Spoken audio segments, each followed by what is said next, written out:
আসসালামু আলাইকুম প্রিয় দর্শক। এখানে দেখতেছেন এগুলো হলো সরিষা। এই সরিষাগুলা কিন্তু পরিপূর্ণিত হয়ে গেছে, এগুলা কিন্তু তোলার সময় হয়েছে।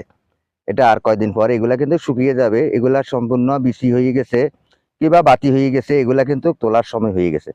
দেখতেছেন এখানে সম্পূর্ণ সরিষা আর সরিষা, যথেষ্ট পরিমাণ সরিষা এখানে হয়েছে। এইভাবে যদি সরিষা হয়, কার না ভালো লাগে, ফসল করতে ভালো লাগে, দেখতে ভালো লাগে। কিংবা সরিষার ফুল থেকে ভ্রমরে মধু আহরণ করে, সরিষার থেকে আমরা তেল পাই, সরিষার থেকে আমরা সব কিছুই পাই। সরিষার খৈলগুলা বাজারে বিক্রি হয়, তাহলে সরিষা তেলগুলা বিক্রি হয়। সরিষার খৈল গরুর খাবারই যায়। সরিষা সব কাজে লাগে। সরিষা আমরা তরকারির সাথে খেতে পারি। সরিষা গাছগুলো আমরা লাকড়ি হিসেবে জ্বালাইতে পারি।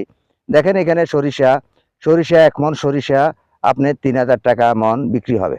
এবং কি এরপরে সরিষার ১ মণ সরিষা থেকে আপনি তেল পাইতেছেন ১৫ লিটার, ১৫ লিটার তেল পাইতেছেন, ২০ কেজি খৈল পাইতেছেন। তাহলে আপনি ১৫ আর ২০, এই ২০ কেজি খৈলেও আপনার দাম আছে, তেলেও দাম আছে। তাহলে সরিষাতে যথেষ্ট পরিমাণ লাভ। আর এখানে আপনি নিজে যদি ভাঙাইতে পারেন, সেটা হবে আপনার জন্য খাঁটি সরিষা। আর যেটা আপনি বাজারে কিনবেন, সেটা কিন্তু এখানে সরিষা নিয়ে অন্য অন্য উপাদান মিশ্রিত করে তারা কিন্তু আপনাকে ২ নম্বর দিবে।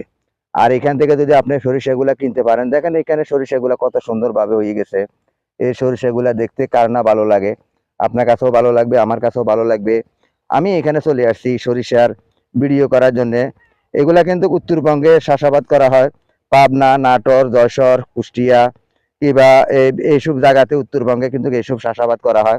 আমি সব সময় এখানে চলে আসি, কিংবা মাঝে মাঝে চলে আসি। চট্টগ্রামও আমি ভিডিও তৈরি করি, খাগড়াছড়িতে, রাঙ্গামাটিতে, ফটিকছড়িতে, ওইখানে আমি ভিডিওগুলো আপনাদেরকে দিয়ে থাকি। আপনারা আমার ভিডিওগুলো দেখেন, আমার কাছে অনেক ভালো লাগে। আমি সবসময় আপনাদেরকে চেষ্টা করব কৃষিভিত্তিক ভিডিওগুলো দেওয়ার জন্য। আমার এই ভিডিওগুলো যদি আপনাদের কাছে ভালো লাগে, অবশ্যই আপনারা একটা লাইক, একটা কমেন্ট করবেন। প্রিয় দর্শক, আমরা সবসময় চেষ্টা করব, আমি সবসময় চেষ্টা করব আপনাদেরকে কৃষিভিত্তিক ভিডিওগুলা, শিক্ষণীয় ভিডিওগুলা দেওয়ার জন্য। যদি আপনাদের কাছে ভালো লাগে আমাদের এই বাংলার ঐতিহ্য, বাংলাদেশের কৃষি, আপনারা অবশ্যই মানুষ আর অন্যদের কাছে শেয়ার করে দিবেন। তারা এই ভিডিওগুলো দেখে যেন তারাও যেন কৃষি কাজ করার জন্য তারা যেন অভ্যস্ত হয়। আশা করি আমার কথাগুলো বুঝতে পারতেছেন। তাই আমি সকলের প্রতি আহ্বান জানাতেছি, আপনারা এইভাবে চাষাবাদ করেন। এই যে দেখেন পাশে দিয়ে এখানে এগুলো কিন্তু পরিপূর্ণিত হয়ে আসতেছে। এই যে এগুলো কিন্তু সরিষা ধরে গেছে, কিংবা এগুলা পরিপূর্ণিত হয়ে যাবে, কিছুদিন পরে এগুলো কাটা শুরু হয়ে যাবে। এখানে এগুলা চলে আসছে, এগুলা কিন্তু শুকিয়ে যাবে।